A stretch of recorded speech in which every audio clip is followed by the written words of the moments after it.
Alors, aujourd'hui, nous allons travailler sur le son P. P.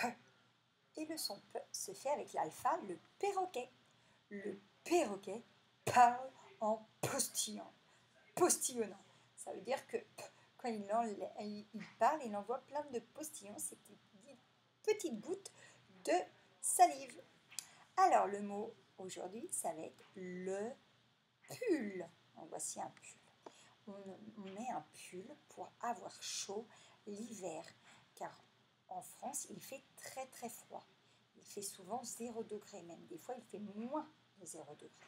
Donc il fait froid, on est obligé de mettre un pull, un manteau, un bonnet, une écharpe quand on veut sortir. Mais même à l'intérieur de la maison, on garde son pull. Donc ça c'est le P en script, le P en cursive, le P en majuscule et le P en majuscule de cursive. Donc avec ton poing et ton bras, tu montres un P et tu serres les lèvres avant de le dire. Et puis tu ouvres ta main et ta bouche en même temps pour dire P. P. Voilà. Alors, le perroquet et Madame E, ça fait P. Le perroquet et Mademoiselle U, ça fait PU. Le perroquet et Monsieur A, ça fait PA. Le perroquet et Monsieur O, ça fait PO. Le perroquet et Madame I, ça fait PI. Donc, on y va, on va lire les syllabes. Po, pe, p, pa, pi, pu, pe, pi. Alors, on lit les 3 lignes de syllabes et après on lira les mots. Pi, ru, pu, pa, lo, po, or, pe, pi, pou. Vous vous souvenez, O et U, ça fait OU. Pou, zo, par, pour, lou. Alors, on va lire les mots. La pile.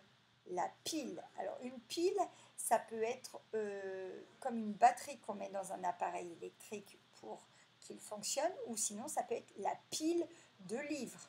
C'est-à-dire qu'on met plusieurs livres les uns sur les autres, ça fait une pile. Un puma. Un puma, c'est un animal qui fait partie de la famille des félins, comme un gros chat. Les poules. Les poules. Une loupe. Une loupe, c'est comme un gros verre d'une grosse lunette et ça permet de grossir pour voir des choses toutes petites. Donc on peut regarder par exemple des insectes avec une loupe, ça va les grossir. Pamela pèle des pommes pour le repas. Peler, ça veut dire enlever la peau.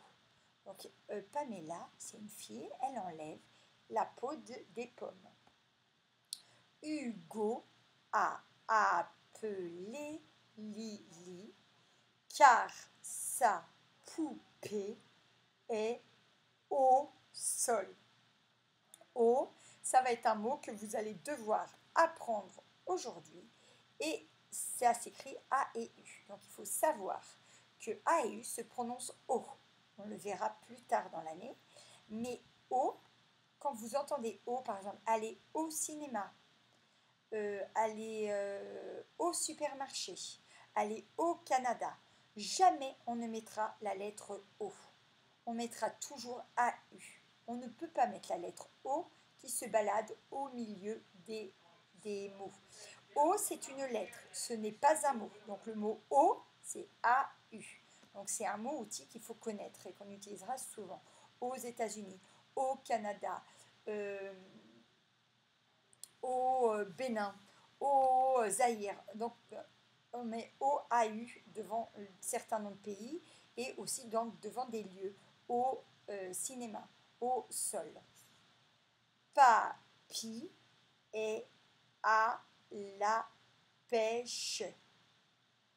Papy est à la pêche, c'est-à-dire qu'il allait partir et qu'il allait près d'une rivière pêcher pour pêcher, ramener des poissons. Et je reviens sur au Nicaragua, au Salvador, au Costa Rica, au Mexique. Voilà. Donc devant les pays, on va souvent mettre O, A, U et jamais la lettre E. Voilà. Donc aujourd'hui, vous devez apprendre O et le mot même. Donc même, ça veut dire pareil, identique. Donc vous entraînez bien à lire la fiche du son P et nous nous retrouvons demain pour lire la suite de Taoki.